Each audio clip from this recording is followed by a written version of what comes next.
Fala, meus amigos, tudo bom com vocês? Beleza? Um prazer estar aqui com vocês. Eu me chamo professor Lucas, e a gente está aqui com esse projetinho aqui, né, de disponibilizar material para vocês que estão se preparando aí para concurso público. Então vamos lá. A gente vai fazer uma revisão aqui, né, de direito constitucional hoje, mais para frente, daqui a alguns dias, a gente vai estar fazendo também de direito administrativo para o concurso do CNU Bloco 8. Então, já fica aí com a gente, já segue aí os nossos perfis, que para vocês ficarem ligados aí no que a gente tem preparado para vocês, para essas provas que vão ocorrer. Beleza? Então tá aqui, tá? O concurso nacional, a gente vai ver hoje o direito constitucional. Bom, aqui está, né, o nosso Instagram, você pode estar lá, estar seguindo a gente, aqui no nosso WhatsApp, para tirar dúvidas, e aqui, ó, o nosso canal no YouTube. A gente pede para vocês se inscreverem aí, se inscreva, curte, compartilha, comenta se você gostou dessa aula, o que a gente pode melhorar. A gente está aqui para nós estamos aqui para crescermos juntos com vocês, até mesmo porque nós somos concurseiros e a gente também ainda estuda, está nessa lida aí de concurso público. Beleza? Então, vamos lá. Primeiramente, o que a gente precisa entender? Direitos e deveres individuais e coletivos. Está lá no edital de vocês, meus amigos. Está lá no edital do CNU, bloco 8. Os direitos e deveres individuais e coletivos, né, para quem já estuda há um bom tempo, sabe que isso aqui é uma espécie dos direitos e garantias fundamentais, que é o gênero. Né? Juntamente com os direitos e deveres individuais e coletivos, nós temos os direitos sociais, né? Nós também vamos ter os direitos de nacionalidade, os direitos políticos e tantos outros, tá? Que são as espécies dos direitos e garantias fundamentais. Então, bora lá, porque isso aqui despenca em prova. O artigo 5º e seus incisos despenca em prova e a gente vai ver aqui os principais, tá? Então, bora lá. Primeiramente, diz o seguinte: todos são iguais perante a lei, sem distinção de qualquer natureza, garantindo-se aos brasileiros, tá? Aqui eu vou marcar diferente, porque você tem que entender que são brasileiros natos e os brasileiros naturalizados. E também aos estrangeiros residentes no país. Pronto. Aqui nós vamos ter o seguinte entendimento. Por quê? Porque a Constituição traz, ó, os estrangeiros residentes no país, os estrangeiros que moram, que têm domicílio, que residem aqui no Brasil. Porém, nós temos já um entendimento consolidado do STF, dizendo que isso também, os direitos, deveres individuais e coletivos, também se estendem aos estrangeiros não residentes no país. Tá? Eu gosto de colocar assim, ó, aos estrangeiros que estão turistando, tá? Ou aqueles que estão de passagem, ou que estão a trabalho, não tem residência fixa aqui no nosso no Brasil, tá? E a esses aqui, tá bom? Também se estendem os direitos e deveres individuais e coletivos, tá bom? Então, o que isso, né, quer dizer? Que tem a inviolabilidade do direito à vida, tá? A liberdade, a igualdade, a segurança e a propriedade nos termos seguintes. E aí vem todo o rol dos incisos do artigo 5º, tá? Para resguardar, para assegurar, né, o direito à vida, à liberdade, à igualdade, à segurança, à propriedade, tá bom? Então, basicamente, é isso que vocês precisam levar para a prova de vocês, beleza? Então, com isso, a gente já vai logo para a primeira questão. Vamos ver aqui o que a primeira questão quer da gente, né? Bora lá. A Constituição da República Federativa do Brasil, né, define os direitos e as garantias fundamentais especificadamente lá no artigo 5º. São tratados direitos e deveres individuais e coletivos. Acerca desses direitos, considere as afirmativas abaixo. Vamos verificar. Ele quer saber o que está correto e o que está errado. Olha só, bora dar uma pulada aqui para ver o que ele quer. Com base na Constituição Federal, marque as afirmativas a seguir que julgar corretas. Né? Ele quer saber o que está certo e o que está errado. O que está de acordo com a Constituição e o que não está de acordo com a Constituição. Bora lá. A primeira assertiva diz o seguinte: as normas definidoras dos direitos e das garantias fundamentais têm aplicação imediata. Será que isso é verdade? Sim, isso é verdade. Isso está lá no parágrafo, tá? Está lá no parágrafo 1º do artigo 5º. Tá? Exatamente dessa forma. Então, isso aqui está correto. Então, preste atenção, pessoal. Por quê? Porque a Constituição diz que tem aplicação imediata. Estou vendo, né? Já vejo aqui a Sage Granhill colocando isso daqui como imediata, tá? E vai estar totalmente equivocado. Então, não é imediata, e sim imediata, aplicação imediata, tá bom? Olha só, ela vai falar das entidades, as entidades associativas independem de autorização. Independente de autorização, tem legitimidade para representar os seus filiados judicial e extrajudicialmente. Vamos falar daqui a pouco. Aqui, a terceira. É assegurado nos termos da lei o direito à proteção de dados pessoais, inclusive nos meios digitais. Pessoal, isso aqui também está certo, tá? Isso aqui também está certíssimo. Tá? É assegurado nos termos da lei o direito à proteção de dados pessoais, inclusive nos meios digitais. Eu estou com a Constituição aqui do lado. Isso você vai encontrar lá no inciso 76, tá? 74, melhor dizendo, tá bom? Bora ver o quarto aqui, diz o seguinte, ó, são asseguradas as ações de mandado de segurança, habeas corpus, são gratuitas, melhor dizendo, né? Asseguradas não, são gratuitas as ações de mandado de segurança, habeas corpus e habeas data, e na forma da lei, os atos necessários ao exercício da cidadania. Vamos falar também detalhadamente. Primeiramente, vamos falar das associações. Cara, associações, isso aqui despenca em prova de concurso, pessoal. Despenca. Ultimamente a gente teve a prova aqui do Tribunal de Justiça do nosso estado, né? Tribunal de Justiça do Estado do Amapá, que cobrou associações. Então, acredito que também possa vir cair na prova aí do CNU. Tá? Diz o seguinte, ó, é plena a liberdade de associação para fins lícitos. Pessoal, grava a palavra plena, tá? É plena liberdade de associação para fins lícitos, vedada a de caráter paramilitar. Então, plena liberdade de associação, ok. Para quê? Para fins lícitos, nada mais do que isso. Posso fazer associação de caráter paramilitar? Obviamente que não, porque a Constituição ela veda isso aqui. Olha só, sobre a criação de associações e também das cooperativas na forma da lei, elas independem de autorização, tá, estatal, sendo vedada a interferência estatal em seu funcionamento. Meus amigos, como eu falei para vocês, é importante a gente entender que tudo que a gente lê, que todos os incisos do artigo 5º que nós lermos, eles são direitos e deveres individuais e coletivos e fazem parte de um grupo maior, que são os direitos e as garantias fundamentais. O que são, assim, a grosso modo, os direitos e as garantias fundamentais? É uma das formas que as constituições e a nossa Constituição têm de de, é, de, de barrar o poder punitivo do Estado, de impor, na verdade, um limite ao Estado. Tá? Então, o Estado, aqui especificamente na criação de associações, ele não pode interferir em nada, ele não pode nem autorizar, tá? Ele não vai poder nem autorizar a criação de uma associação. E ele não pode interferir no seu funcionamento de forma nenhuma, tá bom? De forma nenhuma.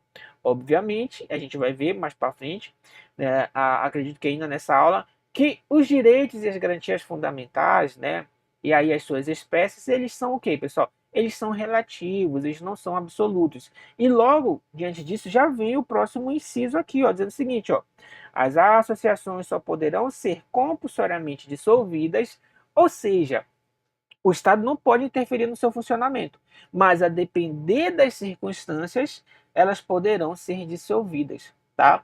Só que mesmo essa relatividade desse direito, né, que não é absoluto, mesmo assim ele ainda tem aí alguma limitação.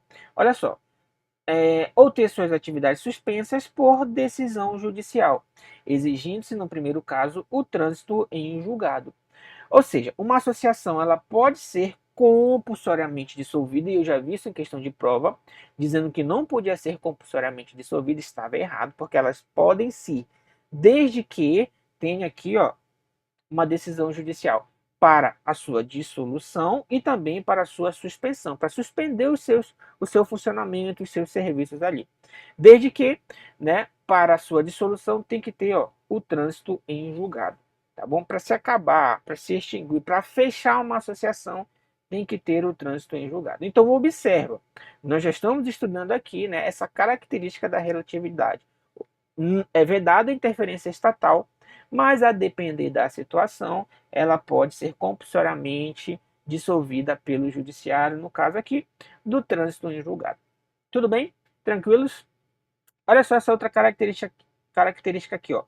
Ninguém poderá ser compelido, obrigado a associar-se ou permanecer associado. Ninguém pode permanecer associado. Eu não posso te obrigar, meus amigos, a se associar na minha associação, por exemplo. E se você é associado, eu não posso te obrigar a permanecer. A partir do momento que você quiser sair, ó, você pode sair, você é livre para sair, tá bom?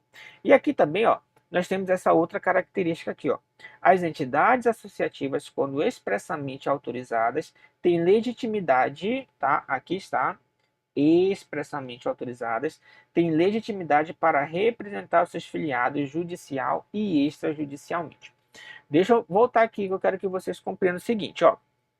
Presta atenção, essa questão, ela tentou te confundir. A criação de uma associação, meus amigos, a criação, ela independe de autorização, tá? Você não precisa de autorização para criar uma associação. Porém, uma associação já estabelecida com seus associados, com seus filiados ali, todo mundo que está ali, que aderiu à ideia daquela associação, para que ela represente os seus associados, tá? Judicialmente ou extrajudicialmente, ela precisa de autorização dos associados para que elas possam representá-los aí em uma ação judicial ou então em uma ação extrajudicial. E vocês podem notar, a gente vai voltar aqui, ó, que a questão é o seguinte, ela tentou te confundir, ó. Tentou te confundir. Por quê? Porque a criação independe de autorização. Porém, para representar seus filiados, judicial e extrajudicialmente, precisa ter uma autorização expressa, tá? Olha só, as entidades associativas, independente de autorização, têm legitimidade para representar os seus associar os seus filiados judicial e extrajudicialmente. Isso aqui está errado. Por quê? Porque precisa de autorização para isso. Olha que questão interessante, tá? A pessoa, o candidato que não se atentou a isso poderia muito bem vir aí e cair nessa questão. Beleza? Tranquilos, então a gente conseguiu compreender o que você precisa levar para sua prova sobre associação. A sua criação não precisa de maneira nenhuma de autorização. O Estado não pode interferir no seu funcionamento, tá? Elas podem ser compulsoriamente dissolvidas aqui, tá? Por dissolvidas ou ter as suas atividades suspensas por decisão judicial. E no caso da dissolução, né, ter aí o trânsito em julgado, tá? Ninguém pode ser obrigado a se associar ou permanecer associado. E elas podem representar seus filiados, judicial e extrajudicialmente? Podem, desde que expressamente autorizado. Beleza? Tudo bem? Bem legal isso daqui. Vamos lá. Vamos lá para o nosso próximo tópico, que são os remédios constitucionais. Também muito provavelmente vai cair na nossa prova. Conceder-se-á habeas corpus. Bora ver a diferença entre habeas corpus, mandado de segurança e habeas data. Sempre que alguém sofreu ou se achar, né, ameaçado de sofrer violência ou coação, né, em sua liberdade de locomoção, pessoal. Importante, por ilegalidade ou abuso de poder, tá? Então, presta atenção. Por quê? Porque para quem estuda, para quem está iniciando seus estudos, vai confundir isso daqui. Obrigatoriamente, pessoal, para que seja impetrado um habeas corpus, para que ele seja, obviamente, aí, aprovado pelo magistrado, tem que ter dois requisitos, tá? A ilegalidade, tá bom? Ilegalidade e o abuso de poder, tá? Ilegalidade e o abuso de poder. Não é simplesmente restringir a liberdade de locomoção do indivíduo. Tem que ter aqui a ilegalidade ou o abuso de poder, tá bom? Então, habeas corpus, restrição da liberdade de locomoção por ilegalidade ou abuso de poder. Beleza? Olha só, O mandado de segurança, pessoal, preste atenção aqui, que eu quero que vocês compreendam a diferença entre cada um deles aqui, ó. É para proteger direito líquido e certo, não amparado por habeas corpus ou habeas datas. Vou parar bem aqui para que vocês consigam compreender, ó. Se eu tenho um direito líquido e certo que está sendo lesado, né, ou então está sendo ameaçado, e ele não é amparado por habeas corpus e também não é amparado por habeas data, eu vou ingressar, né, eu vou impetrar o mandado de segurança. Preste atenção, por que eu quero que vocês compreendam isso daqui? Porque, ó, a liberdade de locomoção, né, sendo restringida ali por ilegalidade e abuso de poder. O que eu vou impetrar? O habeas corpus, meus amigos. O habeas corpus. Vocês concordam comigo que a liberdade de locomoção é um direito líquido e certo? Sim ou não? Concorda comigo? Obviamente que vocês têm que concordar comigo. Por quê? Porque a minha liberdade de locomoção, o direito de ir e vir, né, que é um direito fundamental, é um direito líquido e certo meu. Só que esse direito ele já é protegido por habeas corpus. Deu para vocês entenderem? Então, se já é protegido por habeas corpus, cabe mandado de segurança? Não, não cabe mandado de segurança. A mesma ideia aqui, ó, para o habeas data. E presta atenção, porque aqui nós temos uma pegadinha que pode, né, fazer você cair aí. Então, já vou falar do habeas data, antes de terminar o mandado de segurança. Olha só, para que serve um habeas data? Primeiramente, eu já vou destacar aqui para vocês que o habeas data ele é personalíssimo, tá? O habeas data ele é personalíssimo. O que isso quer dizer? Ele é relativo à pessoa do impetrante, né? Ele é individual, bora colocar assim. Ele é individual. Olha só, para conceder-se habeas data para assegurar o conhecimento a informações relativas à pessoa do impetrante. Por isso que ele tem essa característica aqui, ó, personalíssima. É da pessoa do impetrante, pessoal. Olha só essa questão de prova muito maldosa, né, que eu já vi. Falando que uma informação, né, de caráter geral, ela era protegida pelo habeas data. Tá errado, meus amigos. Por quê? Porque o habeas data ele é personalíssimo. São as informações relativas à pessoa do impetrante. Ora, se não é amparado por habeas data, essa informação de caráter geral, qual é o remédio constitucional, que era o gabarito da questão que eu vi, qual é o remédio constitucional que protege esse direito líquido e certo, pessoal? O mandado de segurança. Olha que questãozinha. Por quê? Porque quando a gente está começando a estudar, a gente pega as palavras-chave, né? E a gente já estudou, quando comecei a estudar, peguei a palavra-chave informação. Informação. Então, se tem alguma coisa relacionada à informação, habeas data. Só que não, né, pessoal? Só que não. A gente vai se aprofundando nos estudos e a gente vai vendo as malícias das bancas. Né? Então, informações relativas à pessoa do impetrante.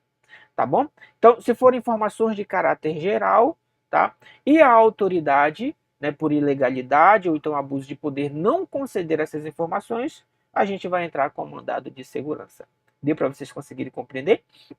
E olha só, bora voltar aqui para o mandado de segurança. Então, proteger o direito líquido certo não amparado por habeas corpus ou habeas data, vocês já conseguiram compreender isso, quando o responsável pela ilegalidade ou abuso de poder for, né, a autoridade pública ou agente de pessoa jurídica no exercício da atribuição do poder público. Então, aqui também nós temos a característica, ó, da ilegalidade e aqui também nós vamos ter a característica do abuso de poder. Tá bom? Então, tem um direito líquido e certo, sendo prejudicado por ilegalidade ou abuso de poder, e esse direito líquido e certo não é amparado por habeas corpus nem por habeas data, então nós vamos aqui e vamos impetrar o mandado de segurança. Deu para vocês conseguirem compreender? Bem tranquilo essa questão de prova aqui, tenho certeza que agora vocês não irão mais errar, beleza? Bora voltar aqui, bora aqui. Seguindo nosso material, nós temos o mandado de segurança coletivo. Proteção do direito líquido e certo, né, por ilegalidade ou abuso de poder. Quem é que pode impetrar um mandado de segurança coletivo? Isso aqui cai em prova, tá? Partido político. Qualquer partido político, Nelson, não é qualquer partido político, não. Apenas aqueles que têm representação no Congresso Nacional. tá bom? Organização sindical, entidade de classe ou associação. Acabamos de falar das associações, né? Legalmente constituídas e em funcionamento há pelo menos um ano, tá? Em defesa do interesse dos seus membros ou associados, tá? Então, organização sindical, né, sindicatos, entidade de classes e até mesmo as associações, que nesse caso aqui tem que ter, né, a autorização do associado para representar judicialmente, podem, né, desde que estejam aí em funcionamento há pelo menos um ano, elas podem impetrar o mandado de segurança coletivo. Tudo bem? Tranquilo isso daqui. Bora dar uma passada aqui no mandado de injunção. Ó, o mandado de injunção é sempre que faltar uma norma regulamentadora que torne inviável o exercício, né, dos direitos e das liberdades constitucionais e das prerrogativas aí inerentes à nacionalidade e à soberania e à cidadania. Tá bom? Então, é um mandado de segurança na falta de uma norma regulamentadora. Não consigo exercer um direito meu, porque não tem uma norma, que baliza esse direito. Então eu vou lá com o mandado de injunção, tá? Vou lá com o mandado de injunção em Petro e aí eu vou ter aí o meu direito. Beleza? Tudo bem? Bem legal também. Aí, e aqui, ó, trouxe esse esqueminha aqui para vocês, ó. Presta atenção. O habeas corpus, tá? O habeas datas, né? Se começa com H, ele é gratuito. Isso aqui cai em prova, tá na questão. Inclusive é isso que a questão tá falando, tá pedindo, né? Mandado de segurança e mandado de injunção. Se começar com M, M de money, M de dinheiro, né, pessoal? Então, nesse caso, ele não é gratuito. Olha só, leva isso daqui para a prova de vocês. Leva isso aqui para a prova de vocês, tá bom? E a ação popular, que também, né, o remédio constitucional, começa com A, é gratuito, salvo comprovada a má-fé. Então, a ação popular também ela é gratuita, tá bom? E aí, vamos voltar lá na questão. E aí a gente vai ver aqui o item 4, né? São gratuitas as ações de mandado de segurança. Já está errado. Se começar com M, tá? M de money, então nesse caso não é gratuita. O habeas corpus, tá? Ele é gratuito e o habeas data também é gratuito. Beleza? Agora o mandado de segurança e o mandado de injunção não são gratuitos, leva isso para sua prova. Tá certo? Então, por esse motivo, o nosso gabarito aí, apenas 1 e 3 estão corretas. Gabarito, letra B de bola. Beleza? Tudo bem? Tranquilo? Estamos entendidos até aqui? De boa, né? É bem legal, bem legal, bem legal. Beleza? Então, bora lá. Uma questão agora da Sesgran Rio aí de 2018. Ó, nos termos da Constituição de 88, o direito à propriedade, olha só, direito à propriedade, né, é um direito social. Acabei de falar para vocês. Se está no rol do artigo 5º, tá? Se está no rol do artigo 5º, eu tenho direitos individuais e coletivos, direitos e deveres individuais e coletivos. Se está no artigo 5º, é só esse direito, tá?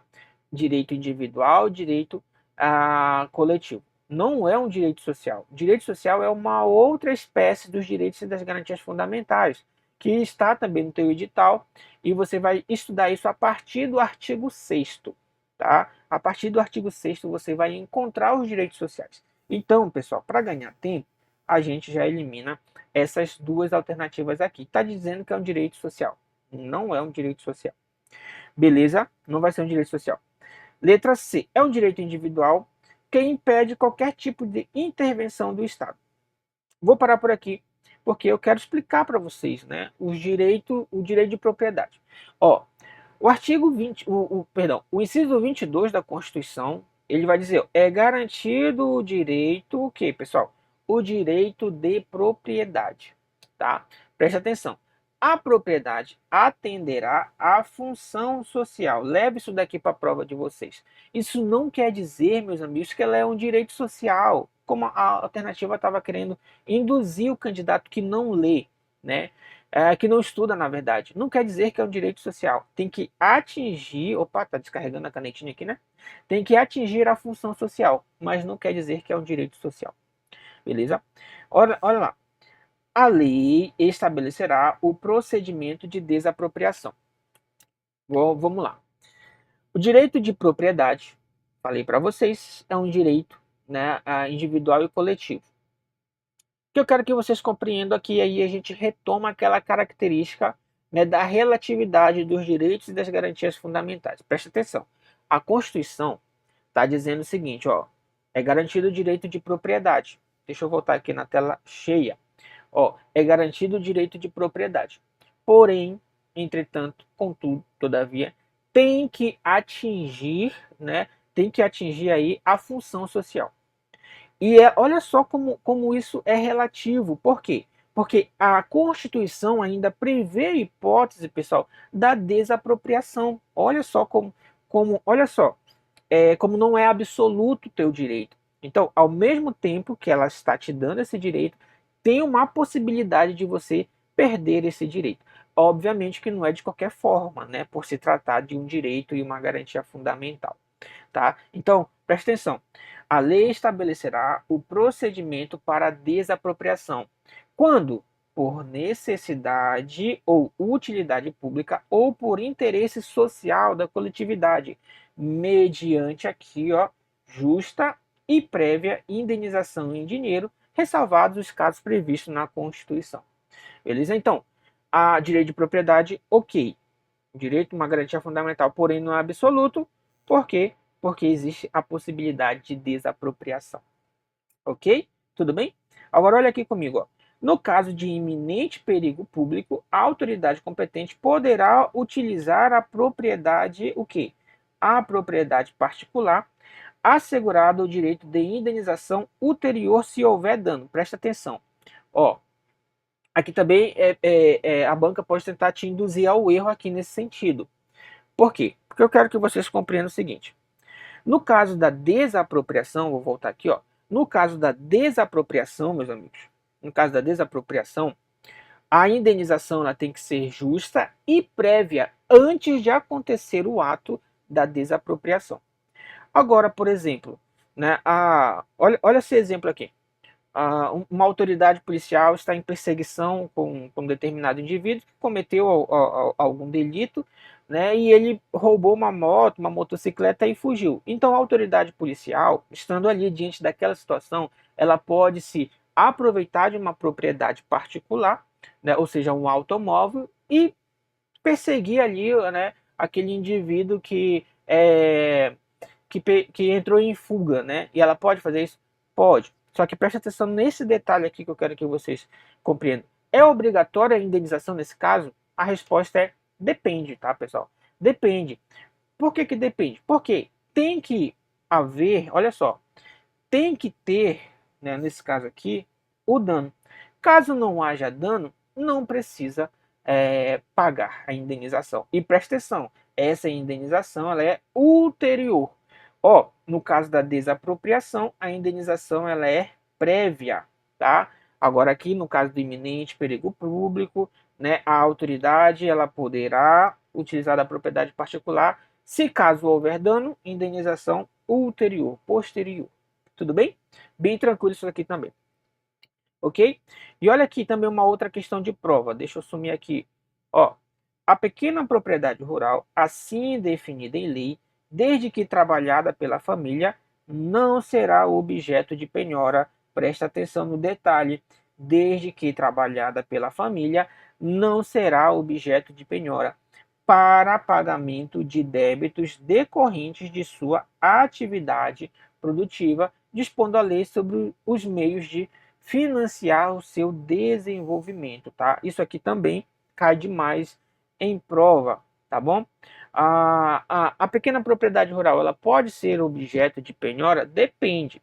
Depende. Se for a pequena propriedade rural, né, trabalhada pela família, não será objeto de penhora para pagamentos de débitos decorrentes de sua atividade produtiva. Tá bom? Tudo bem? Tranquilos?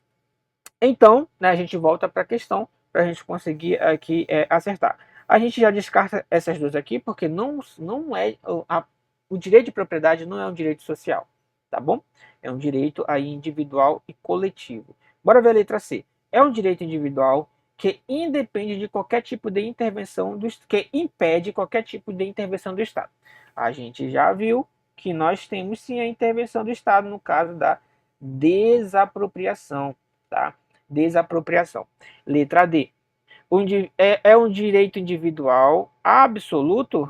Obviamente que não, né? Ele é relativo, assim como todos os outros direitos, né, individuais. Beleza? E letra E é um direito individual relativo, sim, cabendo ao proprietário, né? Cabendo ao proprietário respeitar os limites da função social. Gabarito, letra E. Olha só que questão interessante, tá? A questão da nossa banca, tá? Que cobrou o direito de propriedade. Então fica ligado nisso daí, beleza? Vamos verificar aqui uma outra questão, também relativo ao direito de propriedade, o seguinte: a Constituição Federal estabelece em diversas normas a proteção à propriedade individual. Há normas, no entanto, que incluem limitações diversas e a possibilidade de perda da propriedade, com ou sem indenização, a depender das circunstâncias. Como regra geral, estabelece-se a necessidade de que a propriedade tenha a função pessoal, regional, social, própria ou concorrencial. Olha essa questão, pessoal. Questão da SESGRAN Rio, né? Obviamente que tem que atender aqui a sua função social. Beleza, pessoal? Galera, ficamos por aqui nesse bloco, tá? Tem muitas outras questões ainda nesse material para a gente resolver, tá? Mas a gente fica por aqui para não se estender muito e eu aguardo vocês na nossa próxima aula, beleza?